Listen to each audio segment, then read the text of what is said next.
Hello, hi friend कसे आहात तुम्ही? आय होप सगळे ठीक असतील. तर माझ्या कुकिंग चॅनलमध्ये तुमच्या सर्वांचं मनापासून स्वागत आहे. आणि रेसिपीला स्टार्ट करण्याच्या अगोदर माझ्या चॅनलला सबस्क्राईब केलं नसेल तर प्लीज माझ्या चॅनलला सबस्क्राईब करा आणि रेसिपीला स्टार्ट करूया. तर मी तुमच्यासाठी छान अशी एक रेसिपी घेऊन आलेली आहे. आज आपण बनवूया पनीर व्हेज पुलाव. तर मी साधारणपणे तांदूळ घेतलेला आहे अर्धा किलो आणि त्याला शिजायला टाकलेला आहे. तोपर्यंत मी जे काही सामान घेतलेलं आहे ते तुम्हाला मी दाखवते. पुदिना घेतलेला आहे, कोथिंबीर घेतलेली आहे, वाटाणे घेतलेले आहे सोलून, 2 कांदे चिरून घेतलेले आहे, पनीर घेतलेलं आहे आणि जे काही भाज्या आहेत ते सगळं धुवून मी स्वच्छ घेतलेले आहे. गाजर, फ्लॉवर, टोमॅटो, हिरवी मिरची, अ, शिमला मिरची सगळं धुवून वगैरे कट करून घेतलेलं आहे. तर आता मी कढईमध्ये तेल ठेवलेलं आहे आणि जे आपण फ्लॉवर आहे ते धुवून घेतलं होतं. कट वगैरे करून घेतलेलं आहे. तर ते तेलामध्ये मी बॉईल करून घेत आहे. तर तुम्ही पाहिलं असेल की मी कलर म्हणजे गोल्डन कलर येईपर्यंत त्याला तळून घेतलेला आहे आणि हे आता एकदम रेडी झालेलं आहे. तर मी साईडला काढून घेते.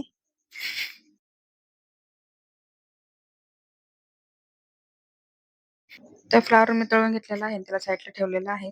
आता ह्याच्यामध्ये मी साधारणपणे एक गाजर घेतलेला आहे, त्याला चिरून घेतलेलं आहे. ते पण ह्याच्यामध्ये फ्राय करून घेणार आहे.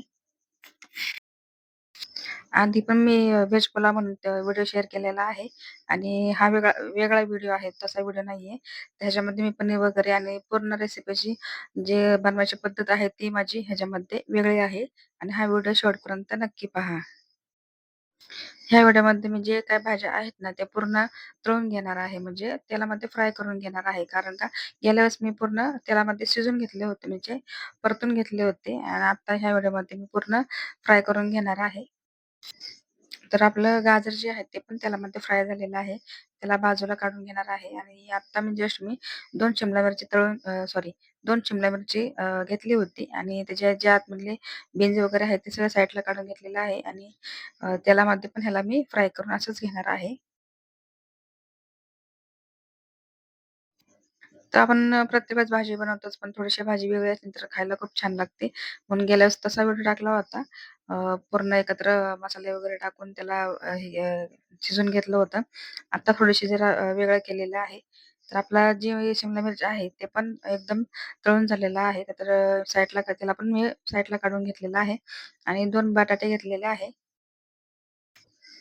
जे बटाटे आहेत त्याची साल वगैरे काढून घेतलेली आहे आणि छोटे मोठे-मोठेच म्हणजे कसं बिर्याणीमध्ये थोडेसे पीस जरा मोठे असतील ना, तर छान वाटतं खायला म्हणून थोडेसे जे बटाट्याची साईज आहे ना, ती मोठी आहे ठेवलेली आहे मी आणि तुम्ही पाहत असाल तर हे बटाटे जे आहेत ते पण आपले फ्राय झालेले आहे आणि त्याला पण मी साईडला काढून घेते.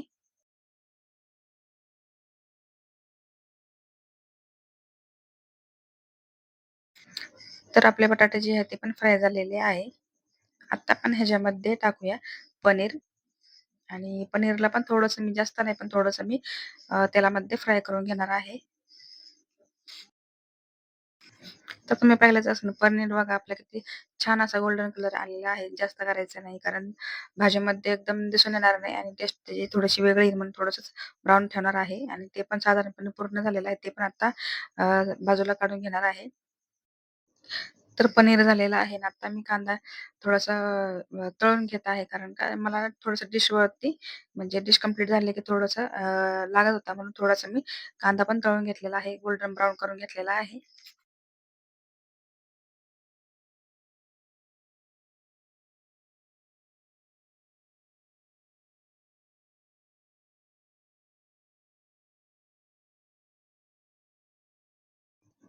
आपला जी कांदा आहे तो पण गोल्डन ब्राउन वगैरे छान झालेला आहे आणि त्याला पण आता मी साईडला म्हणजे बाजूला काढून घेते.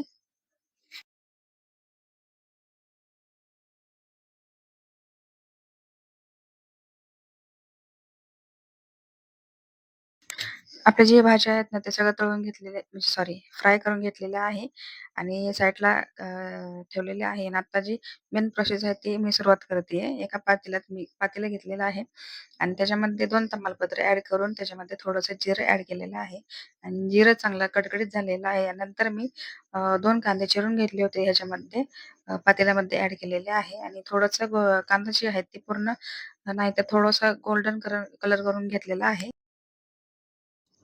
आणि कांदा आपला चांगला गोल्डन असा झालेला आहे. तर 1 चमचा लसूण टाकलेला आहे आणि 1 चमचा मी आलं लसूणची पेस्ट वगैरे करून त्यामध्ये ॲड केलेलं आहे आणि आता जे आपण आलं लसूण पेस्ट करून टाकलेले आहे, ते पण पूर्ण चांगल्यापैकी परतून घ्यायचं आहे.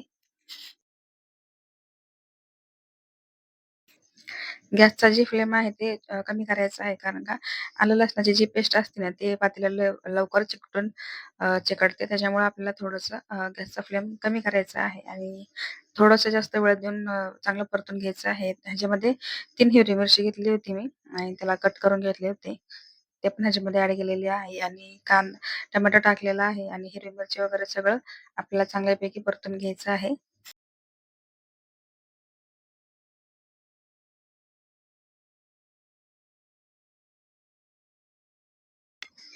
तर टमाटा तुम्ही पाहिला असेल की पूर्ण असा अ, गाळ झालेला आहे आणि आता मी ह्याच्यामध्ये बेसिक मसाले ॲड करत आहे. चिकन मसाला टाकलेला आहे 1 चमचा आणि मटन मसाला पण ह्याच्यामध्ये 1 चमचा ॲड केलेला आहे आणि बेसिक होममेड मसाला पण ॲड करणार आहे. ते पण मी साधारणपणे अर्धा चमचा ह्याच्यामध्ये ॲड केलेला आहे. थोडीशी हळद टाकणार आहे.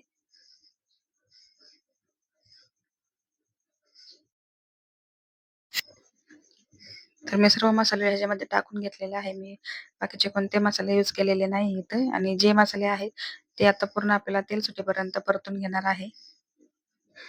तर फायनली आपला मसाला जे आहे पूर्ण तळून झालेला आहे आणि जे आपल्या भाज्या आहेत फ्लॉवर झालं, बटाटा झालं, गाजर झालं, शिमला मिरची झाली, सगळं मी ह्यामध्ये ॲड करणार आहे आणि जे मसाला आपण बनवून घेतला त्याच्यामध्ये पूर्ण एकत्र करून असा तळून घेणार आहे आणि वाटाणे पण मी तळलेले नाही, डायरेक्ट ह्याच्यामध्ये टाकलेले आपण कारण 10 ते 15 मिनिटानंतर आपण असं शिजवून घेणार आहे तेलामध्ये, तर त्याच्यामुळं मी असंच ठेवलेलं आहे. पुदिना आणि कोथिंबीर धुवून स्वच्छ चिरून घेतलेली आहे. आता पातेल्यामध्ये ते पण ॲड केलेलं आहे. सर्व भाज्या वगैरे सगळं झालेलं आहे आणि आता मी जे मसाले आहेत ते पूर्ण एकत्र करून तळून परतून घेते.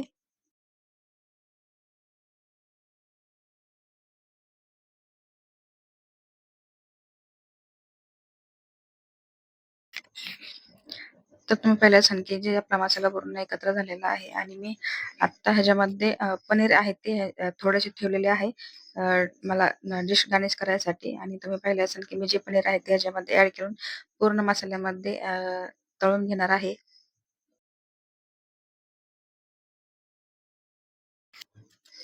तुम्ही म्हणता असाल की आपण हे जी भाजी आहे तेलामध्ये तळून फ्राय करून घेतलेली आहे. पण तरी पण अजून जे मसाल्यामध्ये थोडंसं पाणी वगैरे सुटलं एकत्र जीव झाला तर आपली भाजी वगैरे छान होते. म्हणून मी सगळं मसाले आणि भाज्या सगळं एकत्र अ, परतून घेते.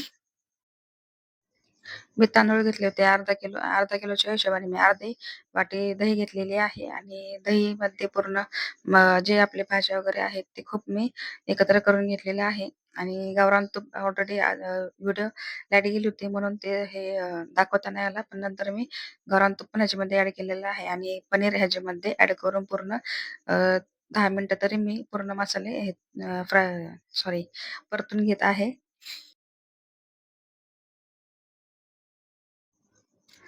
तर तुम्ही पाहिलं असेल की आपला मसाला म्हणजे जे भाज्या वगैरे होते ते कसे होते ना, आता तुम्ही पाहत असाल तर आता मसाल्यामध्ये पूर्ण ॲड झालेले आहे आणि पूर्ण असं एकत्र झालेलं आहे आणि चवीनुसार मी मीठ याच्यामध्ये ॲड केलेलं आहे. आपल्याला पाण्याचा अजिबात वापर करायचा नाही. जे आपला मसाला वगैरे आहे ना, ते पूर्ण असाच ठेवायचा आहे आणि तेलामध्ये जेवढं होईल तेवढं तेलामध्ये आपल्याला तुपामध्ये, बटरमध्ये जे मसाला आहेत ना, पूर्ण एकत्र करून आपल्याला परतून घ्यायचं आहे. तर तुम्ही पाहिलं असेल की आपला जे भाज्यांचा जे मसाला आहे पूर्ण एकदम रेडी झालेला आहे आणि तुम्हाला मगाशी दाखवलंच होतं की मी तांदूळ म्हणजे शिजवून घेतलेला आहे आणि ते पूर्ण एक-एक दाणा एकदा सेपरेट निघालेला आहे. तर म्हणजे आपण थोडं तेल टाकलं ना थोडंसं उचलून की भात एकदम सुट्टा होतो. तर आता मी पूर्ण भात त्याच्यामध्ये ॲड केलेला आहे आणि थोडेसे जे कांदा तळून घेतला तो ॲड केलेला आहे आणि थोडंसं काजू पण मी तळून घेतले होते. ते पण थोडेसे डेकोरेशनसाठी मी टाकलेलं आहे. थोडीशी कोथिंबीर ह्याच्यामध्ये ॲड केलेली आहे आणि 5 ते 7 मिनिटं मी ह्याला असंच झाकण लावून ठेवून देणार आहे. तर फायनली आपला पनीर व्हेज पुलाव एकदम रेडी झालेला आहे. तर तुम्ही पाहत असाल की मी डेकोरेशनसाठी मी नंतर कांद्याचा वापर केलेला आहे आणि पनीर पण ॲड केलेलं आहे आणि थोडेसे काजू होते ते पण ह्याच्यामध्ये ॲड केलेले आहे. तर हा व्हिडिओ तुम्हाला कसा वाटला? व्हिडिओ आवडला असेल तर माझ्या चॅनलला सबस्क्राईब करा, व्हिडिओला लाईक करा आणि शेअर करायला अजिबात विसरू नका. आणि सबस्क्राईब केलं तर माझे नोटिफिकेशन इथून पुढचे जे मी व्हिडिओ बनवेल तुम्हाला ते येत जाईल. म्हणून माझ्या चॅनलला सबस्क्राईब करा. भेटू नेक्स्ट व्हिडिओमध्ये. तोपर्यंत स्वतःची काळजी घेत राहा, खात राहा, आनंदात राहा. बाय.